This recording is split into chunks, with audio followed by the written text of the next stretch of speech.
Bible முழுவதையும் கேட்கவும், தினசரி வசனங்கள் கேட்டு கர்த்தரின் ஆசீர்வாதம் பெறவும் நமது சேனலை சப்ஸ்கிரைப் செய்யவும். ஆதாம் தன் மனைவியாகிய ஏவாளை அறிந்தான். அவள் கர்ப்பவதியாகி காயீனை பெற்று கர்த்தரால் ஒரு மனுஷனை பெற்றேன் என்றாள். பின்பு அவனுடைய சகோதரனாகிய ஆபேலை பெற்றாள். ஆபேல் ஆடுகளை மேய்க்கிறவனானான். காயீன் நிலத்தை பயிரிடுகிறவனானான்.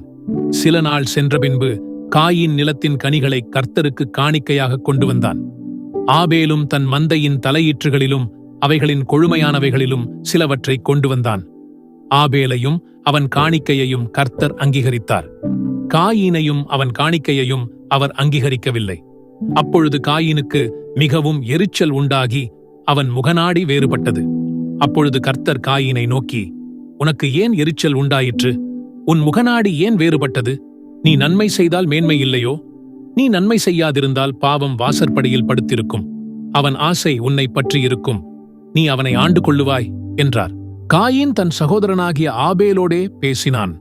அவர்கள் வயல் வெளியில் இருக்கும் சமயத்தில் காயீன் தன் சகோதரனாகிய ஆபேலுக்கு விரோதமாய் எழும்பி அவனை கொலை செய்தான். கர்த்தர் காயீனை நோக்கி, உன் சகோதரனாகிய ஆபேல் எங்கே என்றார்.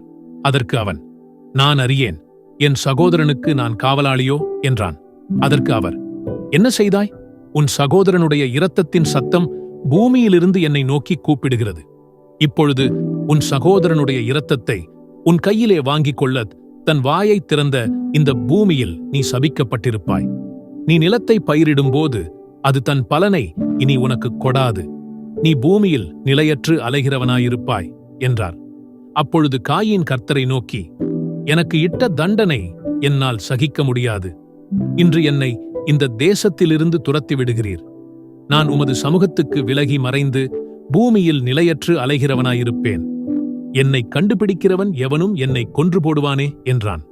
அப்பொழுது கர்த்தர் அவனை நோக்கி, காயீனை கொல்லுகிற எவன் மேலும் 7 பழி சுமரும் என்று சொல்லி, காயீனை கண்டுபிடிக்கிறவன் எவனும் அவனை கொன்று போடாதபடிக்கு கர்த்தர் அவன் மேல் ஒரு அடையாளத்தை போட்டார்.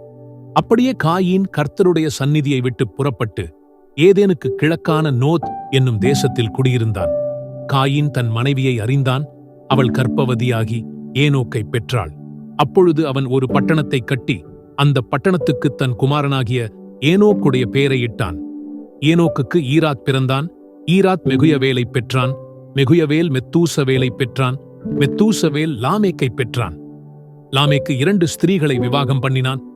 ஒருத்திக்கு ஆதாள் என்று பேர், மற்றொருத்திக்கு சில்லாள் என்று பேர். ஆதாள் யாபாலை பெற்றாள். அவன் கூடாரங்களில் வாசம் பண்ணுகிறவர்களுக்கும் மந்தை மேய்க்கிறவர்களுக்கும் தகப்பனானான். அவன் சகோதரனுடைய பேர் யூபால். அவன் கின்னரக்காரர், நாகசுரக்காரர் யாவருக்கும் தகப்பனானான். சில்லாளும் தூபால் காயீனை பெற்றாள். அவன் பித்தளை, இரும்பு முதலியவற்றின் தொழிலாளர் யாவருக்கும் ஆசாரியனானான். தூபால் காயீனுடைய சகோதரி நாமாள்.